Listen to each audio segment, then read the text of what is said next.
Hello lovely fairy tale friends and welcome to my new video. Today I'm going to read for you from the complete tales of Beatrix Potter. The Tailor of Gloucester.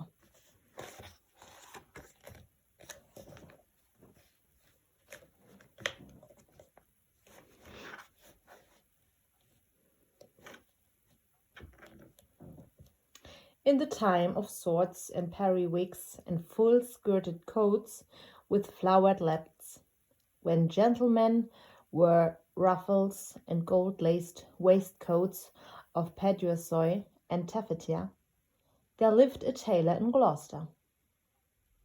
He sat in the window of a little shop in Westgate Street, cross-legged on a table, from morning till dark, all day long.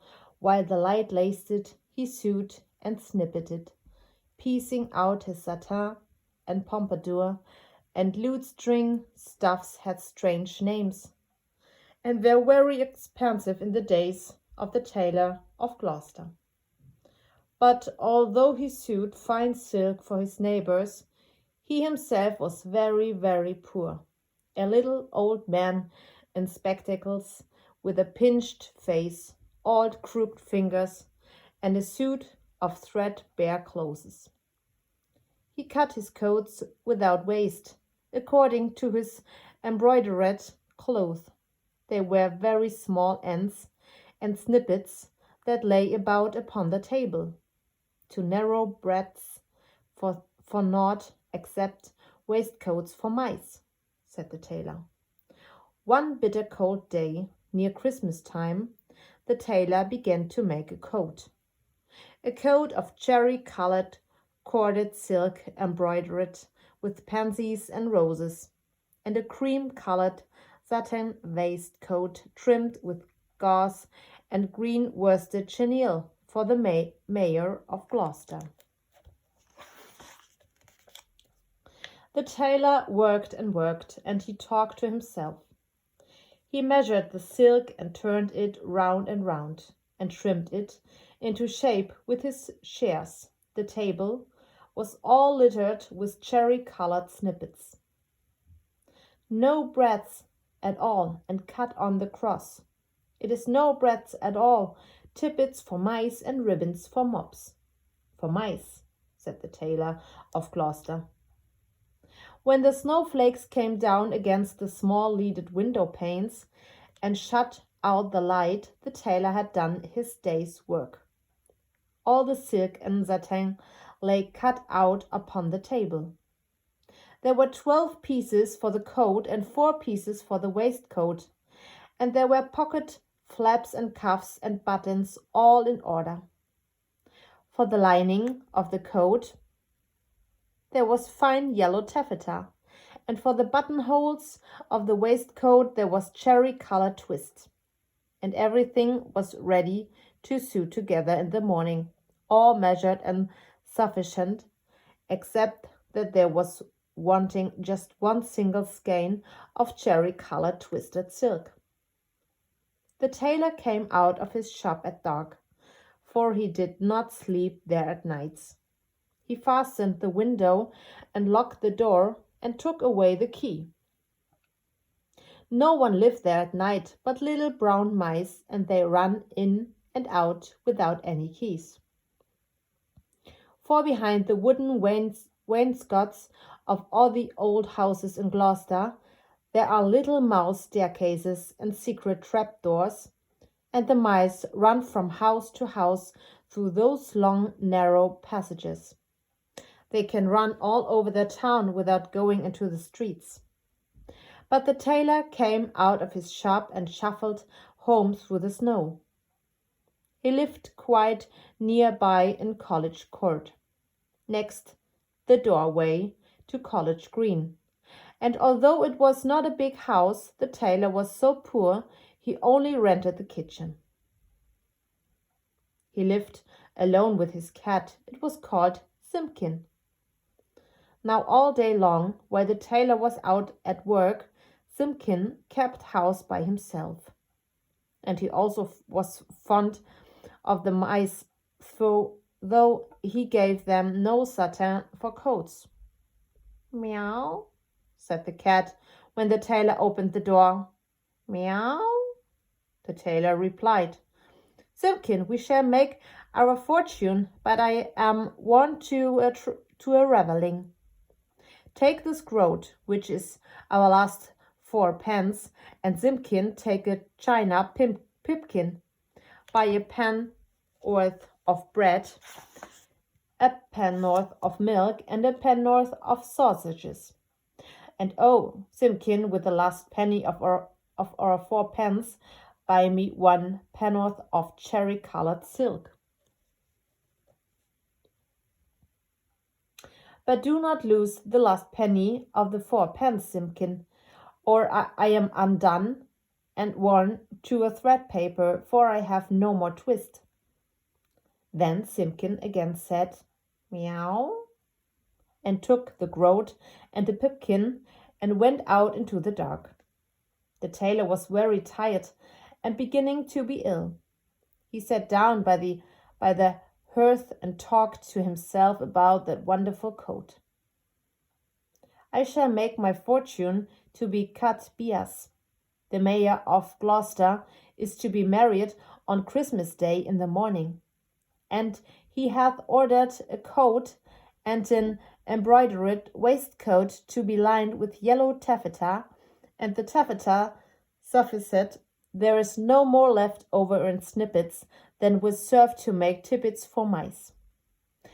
Then the tailor started, for suddenly interrupting him, from the dresser at the other side of the kitchen came a number of little noises.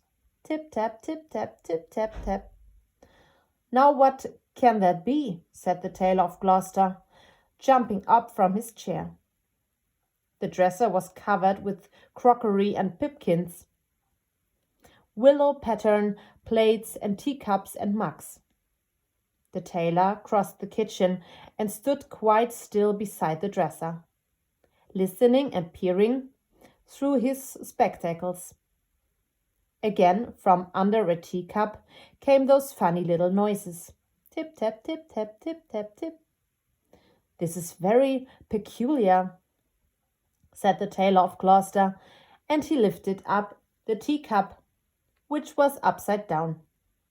Out stepped a little live lady mouse, and made a curtsy to the tailor. Then she hopped away down of the dresser and under the wainscot.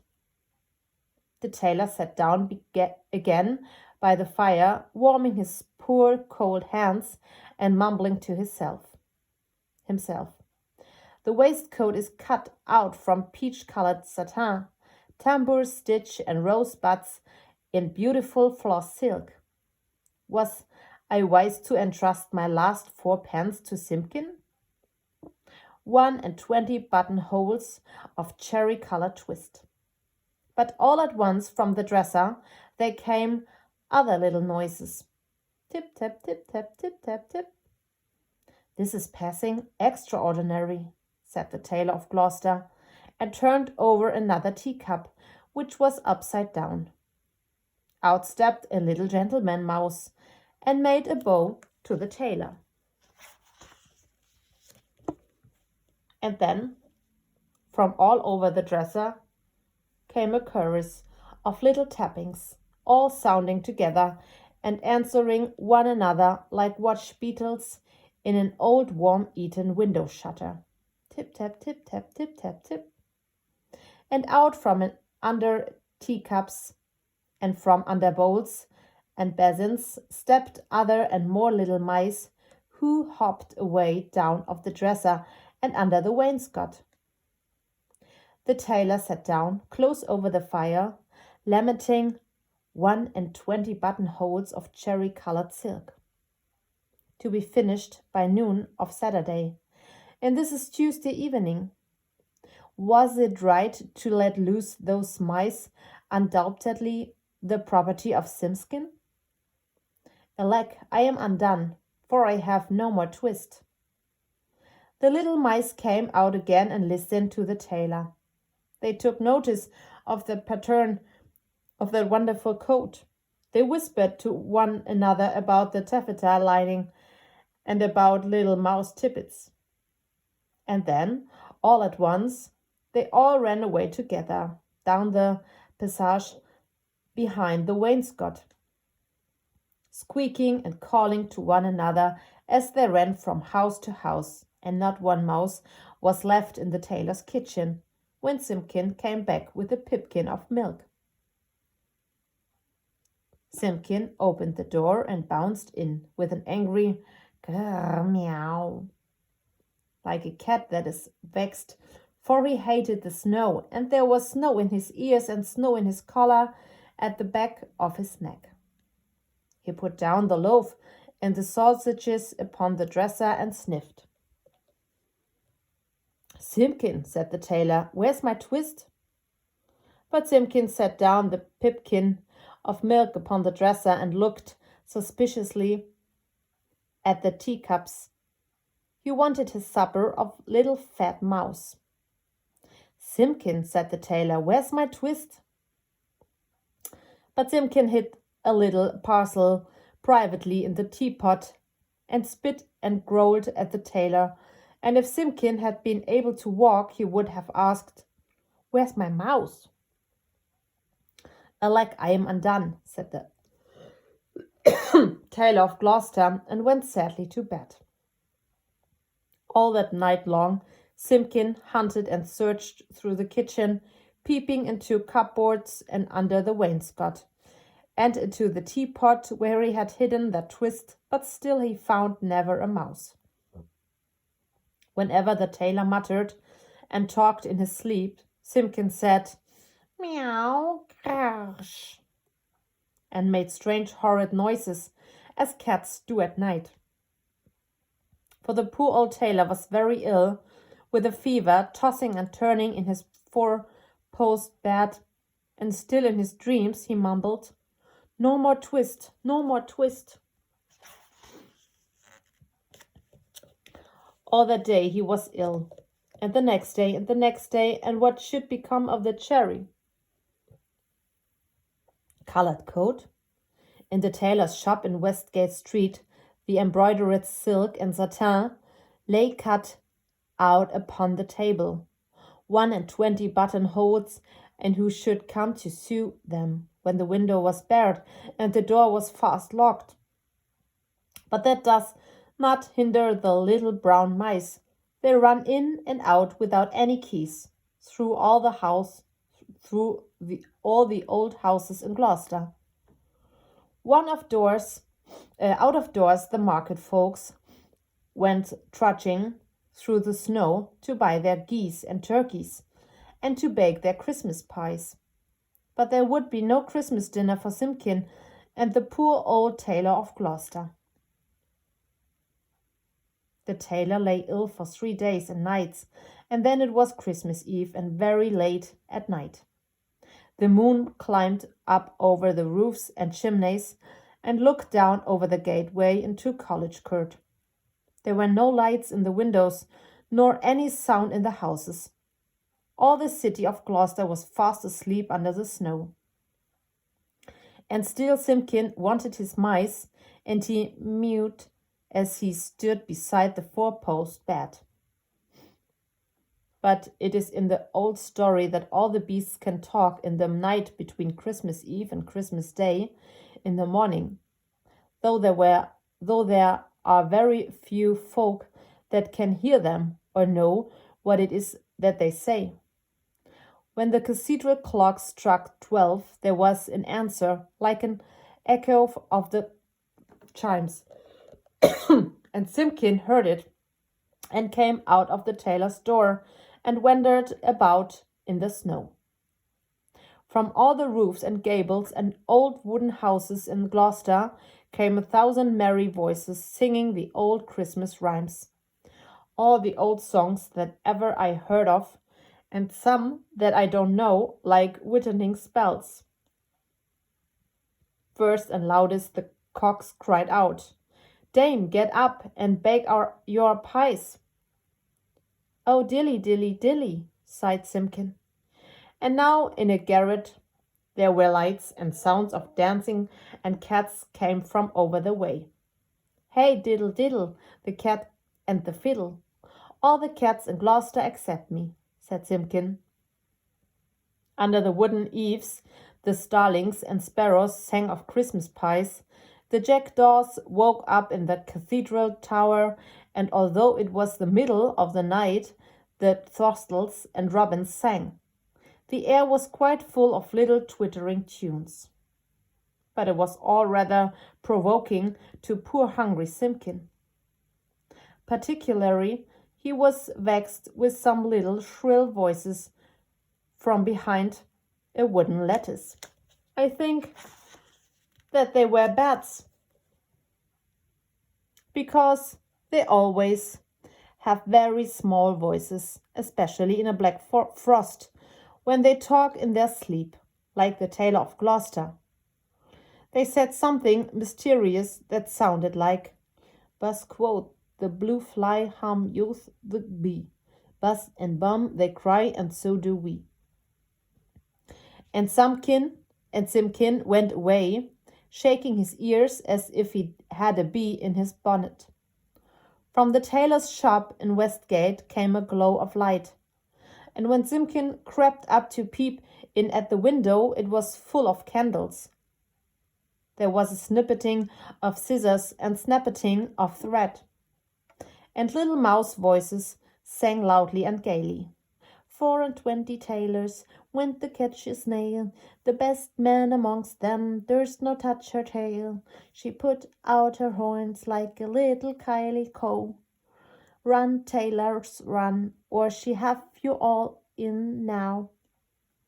Then, without a pause, the little mouse voices went on again. Sive my lady's oatmeal, grind my lady's floor, put in a chestnut, let it stand and four. Meow, meow, interrupted Simpkin, and he scratched at the door. But the key was under the tailor's pillow. He could not get in. The little mice only laughed and tried another tune. 3 little mice sat down to spin. Pussy passed by and she peeped in. What are you at my fine little man? Making coats for gentlemen. Shall I come in and cut off your threads? Oh no, Miss Pussy, you'd bite off our hats. Meow, meow, cried Simpkin. He diddle dinkety, answered the little mice. Hey, little dinkety, answered the little mice. Hey, diddle dinkety, poppety yet, poppety pat. The merchants of London, they were scarlet, silk in the collar and gold in the hem. So merrily marched the merchantmen.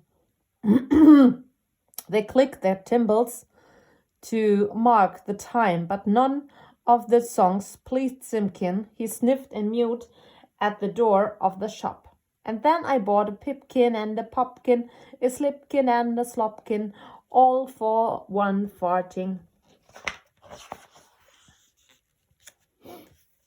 And upon the kitchen dresser added the rude little mice. Meow, scratch, scratch, scuffled Simpkin on the window sill, while the little mice inside sprang to their feet, and all began to shout at once in little twittering voices. No more twist, no more twist! And they bared up the window shutters and shut out Simpkin.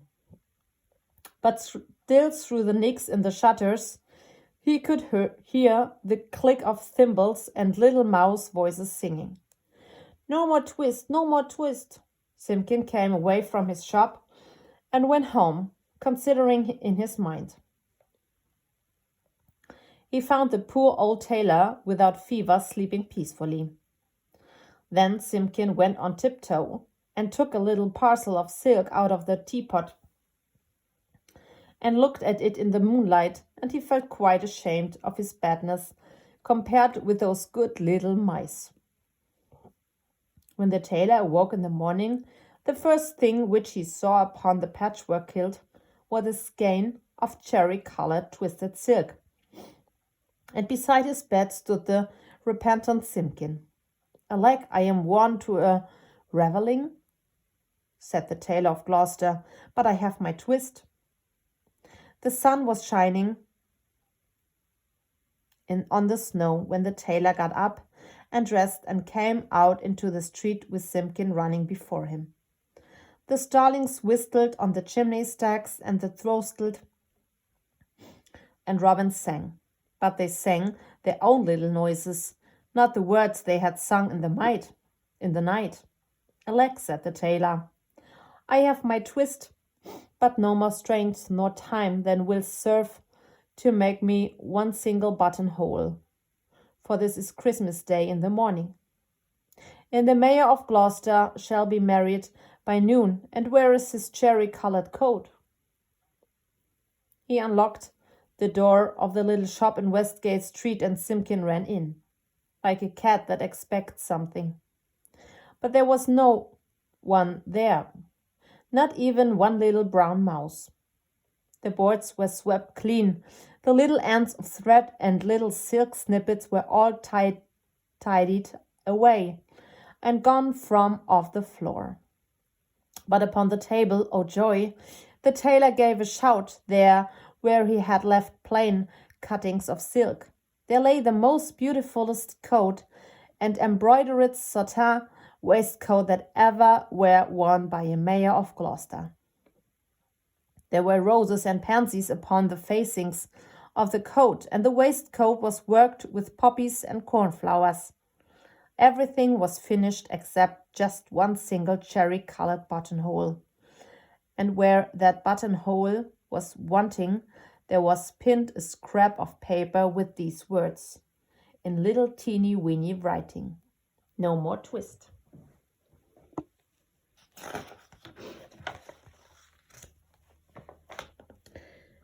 And from then began the luck of the Tailor of Gloucester. He grew quite stout, and he grew quite rich.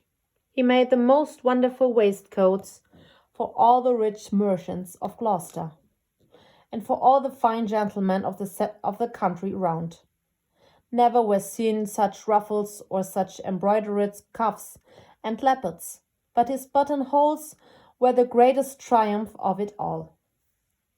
The stitches of those buttonholes were so neat, I wonder how they could be stitched by an old man in spectacles, with crooked old fingers and a tailor's thimble. The stitches of those buttonholes were so small, they looked as if they had been made by little mice.